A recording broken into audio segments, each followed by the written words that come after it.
Tuloy ang mga proyektong pang-infrastruktura ng tanggapan ni Congresswoman Bai Dimple Mastura sa mga bayan sa kanyang distrito.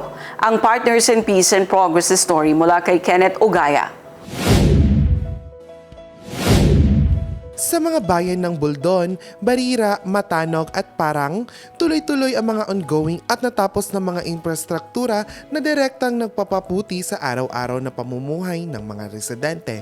Sa ilalim ng pamumuno ni Bai Dimple Mastura, isinakatuparan ang mga proyektong kinabibilangan ng pinaganda at pinalawak na mga kalsada, multi-purpose building at maaasahang water systems. Mga serbisyong layong palakasin ang konektibidad, kabuhayan at kalidad ng buhay sa komunidad.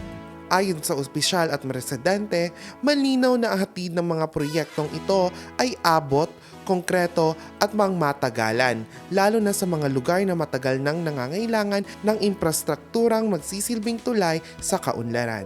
Sa Inranon Districts, ang kaunlaran ay hindi na lamang pangako. Ito ay aktwal na nararanasan ng mga mamamayan. Patunay umano ito ng pamumunong may malasakit at serbisyong nakatuon sa tunay na pangangailangan ng komunidad. Kenneth Ogaya, iMinds Philippines.